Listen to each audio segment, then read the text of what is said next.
people actually leveraging AI to even create their podcast and produce their podcast, from like what topic ideas or what guests, from like all that kind of research perspective, or like just preparing for an interview, doing research really quickly, or I mean, there's a whole bunch of things like that where AI can be of tremendous assistance.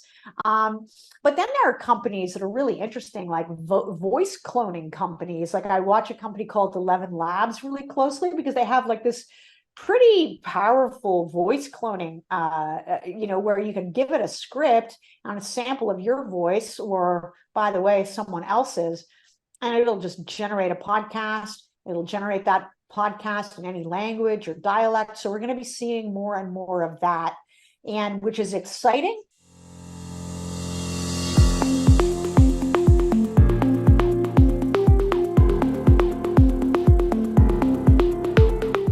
Welcome, everyone, to the AI Founders Podcast Show. Our podcast is dedicated to celebrating the remarkable accomplishments of AI innovators, entrepreneurs, and visionary founders, and the captivating stories behind the movements that they've built. I'm your host, Ryan Davies, and I have the honor of hosting today's episode on the AI-powered journey revolutionizing podcasting with our special guest, Melinda Wittstock. Melinda, thanks so much for joining here today. Ryan, great to be with you. I am so excited for this one. I mean, when we're talking about podcasting, obviously that's something I'm interested in. I think a lot of our listeners are too today. For our listeners, a brief little intro is, Melinda Wittstock, the CEO, founder, and serial entrepreneur, I think, known for revolutionizing podcasting with her AI-powered platform, Podopolo. Over 30 years experience in media and technology, including roles at prestigious organizations.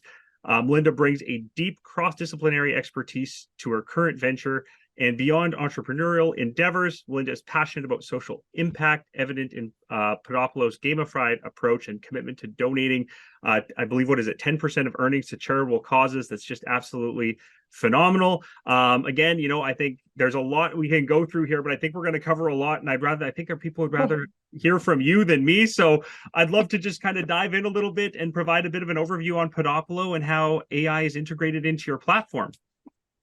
Yes, I mean, there is so much potential here. So the first and obvious way is around our mission to really revolutionize podcast discovery. It can be really hard for fans to discover new podcasts around their interests and the interests they share with their friends.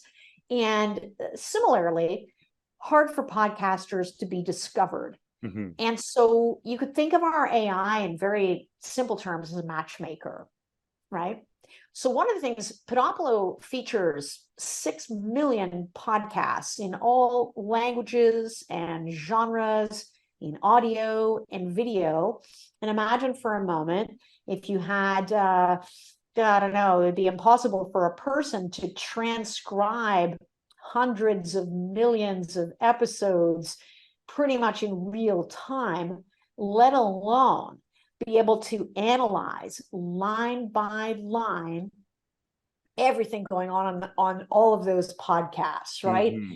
By topic, so keyword, key phrase, sentiment, detecting things like sarcasm, understanding when the topic is changing, isolating captions, automated clips that can be shared, and knowing who's speaking, right? All of these sorts of things is what the AI does. Now, why is that important? Well, the use case is it really supercharges and takes our recommendation engine to a whole new level to really boost and revolutionize that discovery and help podcasters grow their audience.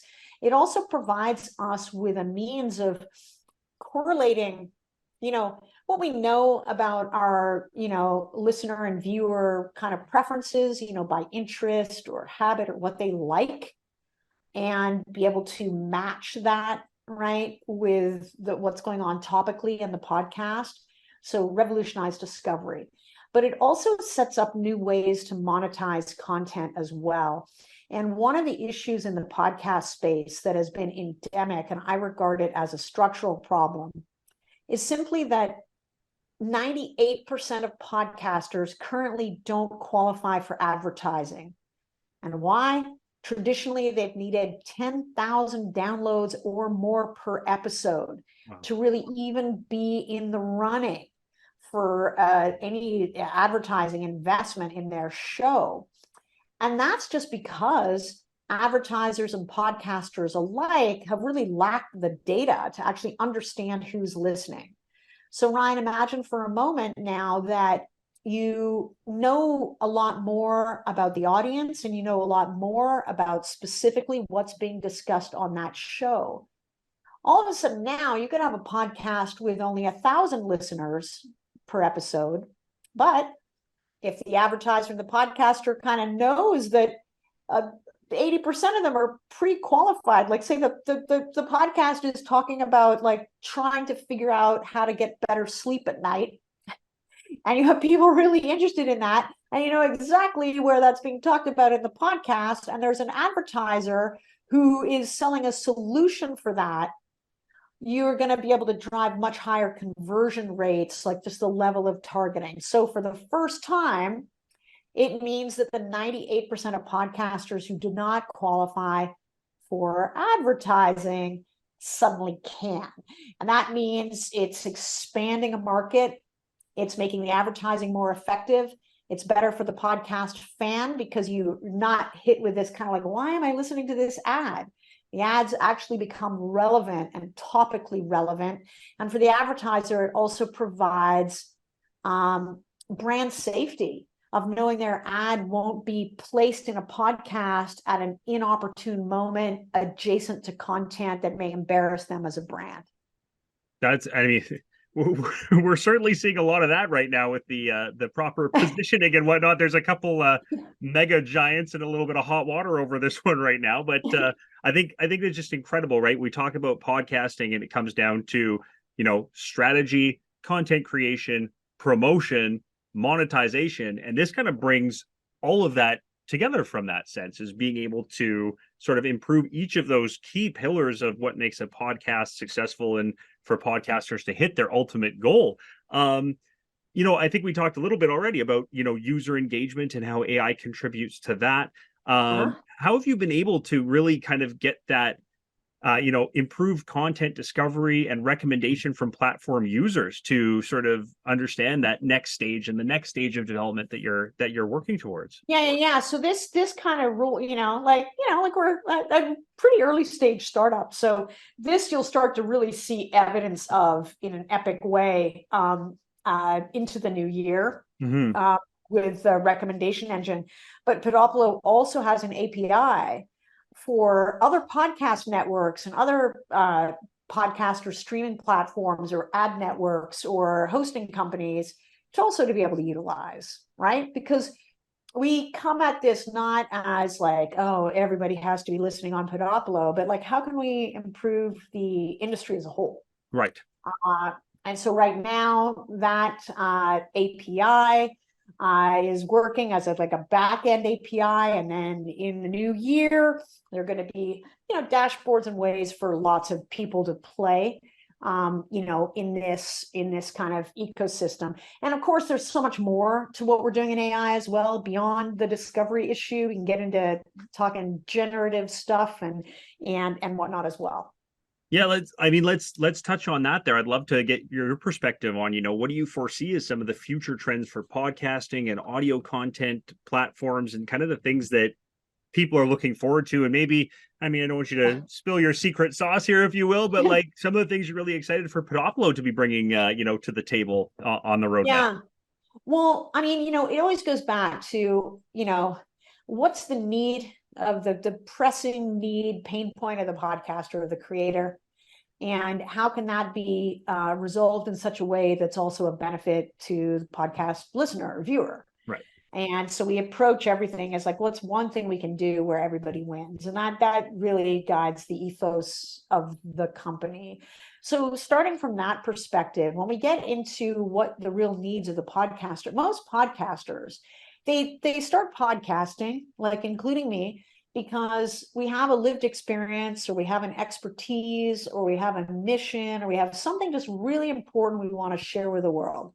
And we really want to focus on creating great content that really resonates on all levels, with the growing audience. So it's a lot to produce a podcast, as you know, right? Like it's a lot of effort, and to make it great and all of that.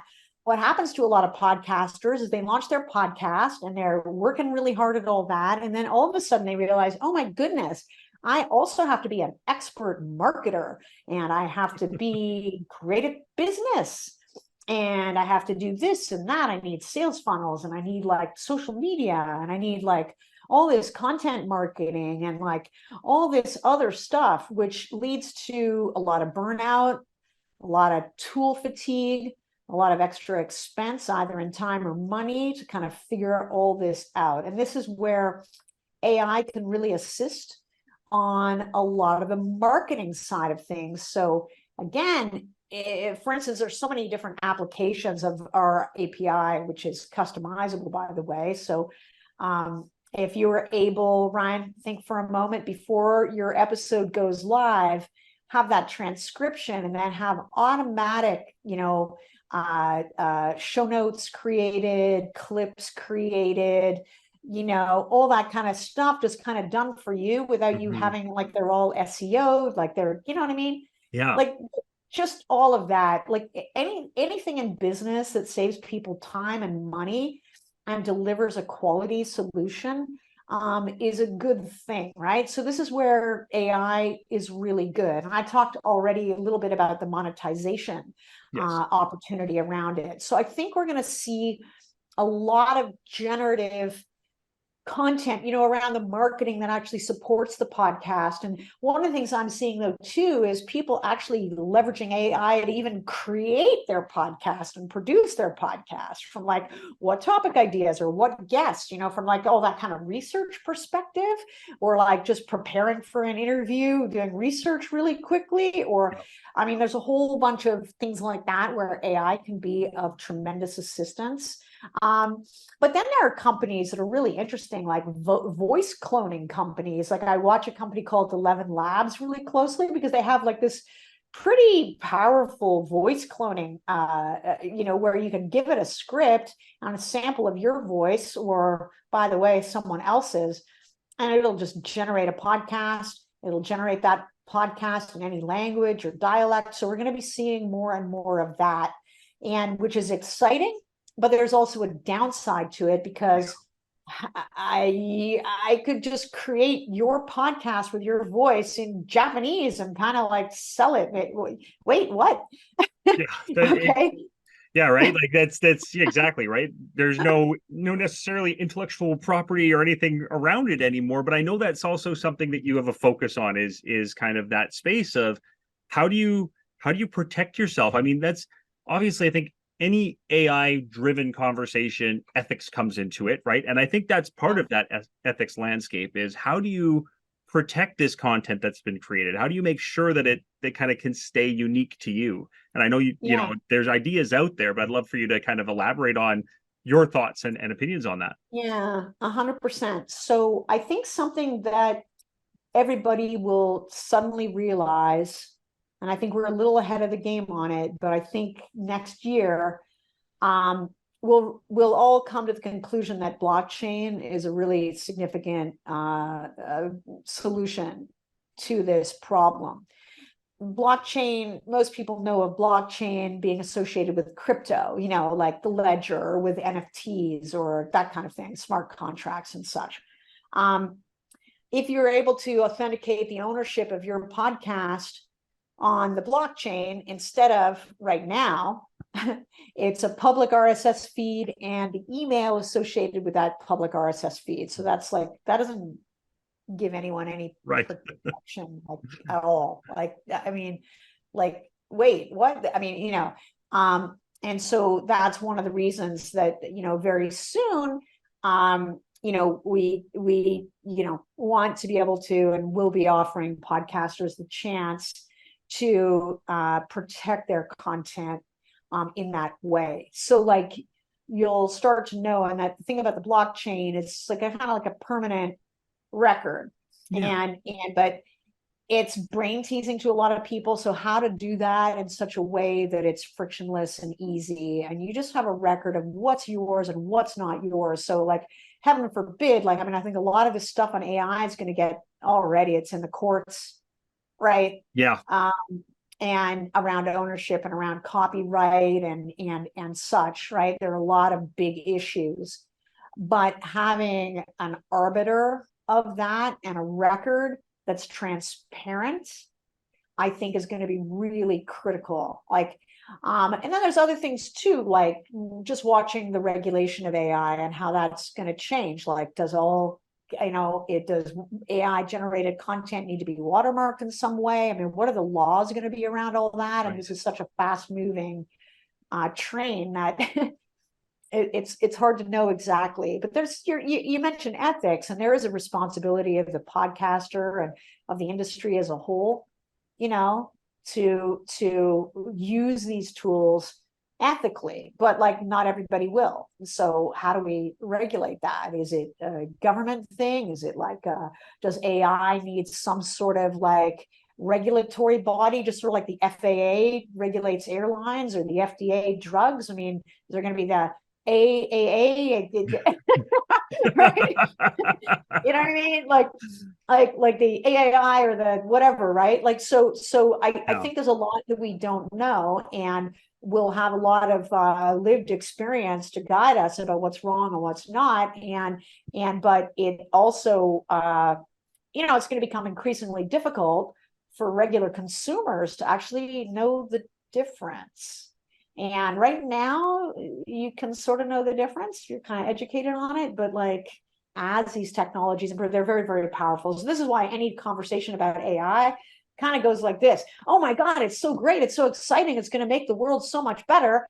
Oh my God. And it could also kill us. So like, I mean, that's exactly it, right? That's how every conversation in AI goes. And it's these wild swings. I mean, it's not very often that you sit down, the United States, China, the UK, and the EU at a table, and they all go, yeah, I agree on this together, and they're working on something jointly, right? So when you're like, okay, if that's the case, this has got to be something that's of concern, right? And like I said, I think there's going to be something that's happening there. Yeah. Well, you think of, a lot of people were drawing the parallels when, the Oppenheimer movie, came out in the summer, about, the genesis of, atomic power, the nuclear bomb, the hydrogen bomb and whatnot. I mean, there was immediately a lot of regulation, treaties, all these sorts of things. And arguably with AI, given its implications for everything from autonomous weapons to regulating our traffic, like, I don't know, I think about these sorts of things, right? Like, oh my God, so wouldn't it be great if this AI was running all the traffic? But what if it gets hacked, or like it goes rogue, or it hallucinates, or suddenly car crashes everywhere? Like, right? With podcasting, things like information, and we've seen this in our society right now, where social media, has led to people being in their own echo chambers, victims of an algorithm that keeps them in permanent outrage, and where we can select our own facts suddenly. And it's very, very difficult for a democracy to function in that kind of environment. So the danger of AI and anything information based, which is the business I'm in with podcasting, is how to ensure not only that the information is accurate, but in our case, with a recommendation engine that kind of personalizes content, how can we also aid discovery so people are open to different perspectives and such as well? And that's a tricky problem because it's difficult to know where to draw the line. And that's an issue for social media platforms that are engagement driven. So they just go to the lowest common denominator. As long as people are outraged, it's great, but it's not, because it has real implications. So, where I was going with that is like, okay, AI isn't going to kill anybody, but in information, but it might, because with our, where people get riled up and they take matters into their own hands in anger, not knowing all the facts, So I don't know. I feel like this is an issue that will always be debated, and it's a tough one. It's a really tough one to know where to draw that line. Absolutely. And I mean, there's a whole, again, that's it. It's awful to say it, but it's totally true. I think everybody knows it, from the social media perspective. That's what makes them money. Like you said, rage farming is what gets people, clicks and views and all that stuff. And nobody fact checks, because fact checking is not, it costs people money to do that. And, they Right. want to keep Like that, newsrooms. Yeah, like newsrooms don't, and I speak as a recovering journalist. I mean, it used to be that there were a lot of shoe leather journalists out there, eyewitnessing things, and you don't really see so much of that because it's expensive. Yeah. To actually go investigate and see with your own eyes and ask questions of, multiple sort of witnesses with multiple perspectives, and be able to kind of arrive at something approaching truth, or at least context. But now, because everything is so fast, and I think we're sort of have information overload, what I like to call infobesity, where our brains, just from a neuroscience perspective, our brains were not wired to be able to deal with so much information. And what it does is it flattens everything. So we get to the point where there are false equivalences between things, or like topics that are really weighty and really important have an equivalence with trivia. And there's just so much incoming that after a while you just kind of like check out, like I can't even process all of this. So AI could make that better, or it could make it worse. I have a feeling both things will happen. Right. Yeah. Yeah. I totally agree. Yeah. I was going to say, I know there's a lot of, again, that fear mongering. There's a lot of things that could happen from that negative side of things, but like from the broader landscape of thing, there was just a story that broke this week about Sports Illustrated. How, boy, have they ever changed, right? About how they've created AI headshots to write AI articles about sports. And they gave them these fake backgrounds about they love playing with their dog and going hiking. And it's like, it's not even a real person, right? They got caught on it. Like, I think in podcasting, that could be a thing where, again, like you said, these AI podcasters that aren't humans. It's already happening with influencers too, right? I was gonna say, those really like perfect looking women, like they're just like perfect, right? Who have this whole bio, and then like there was one last week I forget who made this AI woman, but like she was being hit on Instagram by like Hollywood stars and like football players and everything, wondering why she wasn't like, asking her out on dates. And she was like, I'm an AI. Like, sorry, I can't go out with you. I'm an AI. It's unbelievable. I mean, where it's going, but like just from when we're talking about AI, the impact on content creators and stuff, we talked about, does it create, opportunities or challenges? I think it's a bit of both. But how do you see, the collaboration integration with other podcasting platforms to enhance kind of the experience of what you're doing to be able to kind of bring, like you said, bring more exposure, bring more to it, and really overall just that shape that broader scope of the landscape of podcasting moving forward? Yeah. So I was sort of alluding to it a little bit earlier about why we've architected an API to do this, right? And that wasn't originally in our business model, but then as we started, really quickly innovating in this space, and we talked to podcast hosting companies and like podcast ad networks and podcast networks and other folks, and they're like, wow, how can we use what you've got? And it's like, oh, interesting. We'll create an API. Yeah. So right. I mean, it's as simple as that. And everybody has a different use case they want to solve, but that's why we've architected it in a very kind of customizable way. I mean, it really helps with things like podcast search is horrendous.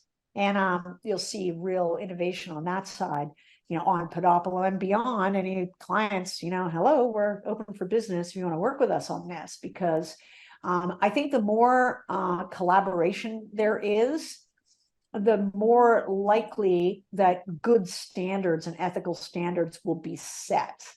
Yeah. And that's why, like, there's a lot of calls, just even all the big tech large language model people, like, should this be, open or proprietary, like, and to what, and the devil is always in the detail in that, because you have a very competitive situation where people want market share and all these sorts of incentives, right? And at the same time, how do we keep it safe, and how do we protect consumers? So again, attention. I wish I had like the exact answer, but I think to your point, collaboration and transparency is going to be vital. And I really think blockchain is going to be a really big part of the whole of that accountability. I agree. Absolutely. I absolutely love that angle and that side to it, to bring something, so unique, but just so strong, and being able to, like you said, there's no, it doesn't leave doubt. And I think that's a big part of it, right? Is we want to eliminate a lot of that in terms of, ownership and that creative content and the pieces along that. As we close off, I just kind of want to, again, from a bit of a grander scale, I guess, whether it's for podcasters or other industry professionals looking to integrate AI into their platforms, do you have advice and insight that you would say, based on your experience, you have ways to, maybe some checks and balances, or ways to do it a little bit easier for them, right? Because it is a daunting task. Yeah. Oh my God. Well, I mean, first of all, I think from the perspective of a podcaster, I mean, there's so many tools all of a sudden. Yes. Which ones do you pick? And I mean, it's overwhelming. I'm always like, every day there's some new thing or some new company or some new kind of feature or whatever, and figuring out which ones and how to work. I mean, it makes sense, I think, to experiment as much as possible, educate yourself as much as possible, try things, see if they're working. And then I just encourage podcasters to work with us too, because we really kind of have their back. So we'll see how it all plays out, because again, I am such a collaborative person just by nature, but also one of our company's highest values is abundance mindset as opposed to scarcity. What abundance mindset means in practice is, how can we create deal structures and whatnot where everybody wins? Like, right, where, like, you don't have to be the destination, or you don't have to own the whole, you know what I mean? Like, which is the old way of doing business. Maybe it's because I'm a woman, I don't know, but I just approach this in a very different, like, what's good for the ecosystem.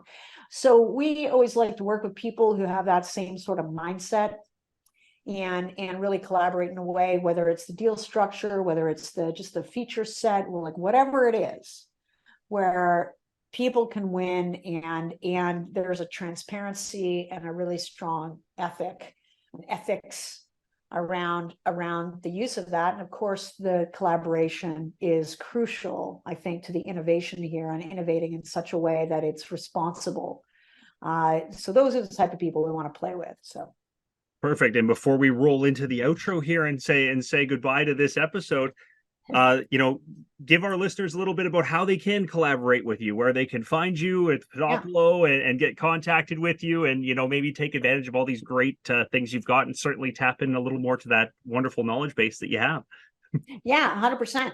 Well, I mean, we got a lot of stuff coming, like big announcements kind of into the new year, right? So I was going to say we're sort of in stealth mode, except we aren't, because I just told you everything.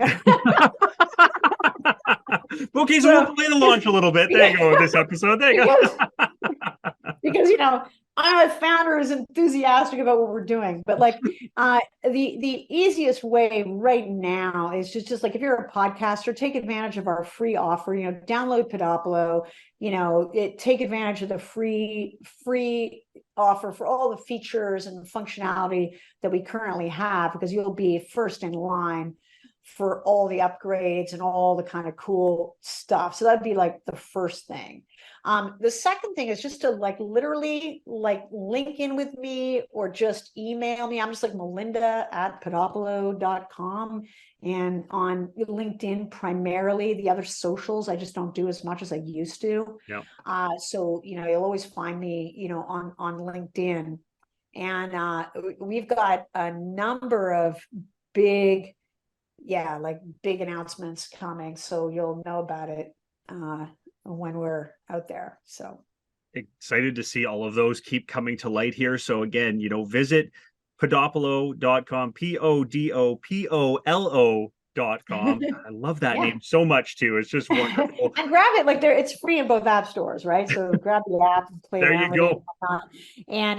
And really, like, when that AI that we built really rolls out, and that recommendation engine with search, like, the app is going to be on a whole, like, it's mind-boggling, the power of this thing. And I've seen it working behind the scenes, ahead of it being fully rolled out on the app, and it's powerful. So exciting. I think it's just going to be such an amazing, it's a game changer. Like, honestly, there's just no other way around it. It is with everything that's coming to light here with it. So, Melinda, thank you so much for being here, sharing this, this episode with us and your knowledge. And as always, I love speaking with you, and hopefully we'll be connecting again soon. And I think maybe that's the, after the launch, after you're out of stealth mode, we'll call it. Yeah. We'll have a whole new set of topics to talk about here. So that's wonderful. Thank you. Lots of stuff. I need more hours in every day. I wish there was an AI for that, but that's the one, right? There it is. But at least it's helping kind of free up a few here and there anyway. So with that, I think that's a great place to sign off for today. And I want to thank everyone for joining us on this enlightening journey through AI innovation. Hope that you've been inspired by the incredible stories that are shared today. And remember, the future is driven by pioneers like our guest, Melinda Wittstock, and her journey with Podopolo, and the limitless possibilities of AI. So stay curious and stay innovative. Before we sign off, though, a small request for our dedicated listeners. If you've enjoyed the podcast, please take a moment, leave a review, subscribe to the show, tell people about it. Your feedback and support is what helps us bring you more incredible guests like Melinda. So until next time, this is Ryan Davies signing off. Thanks. Take care, everybody.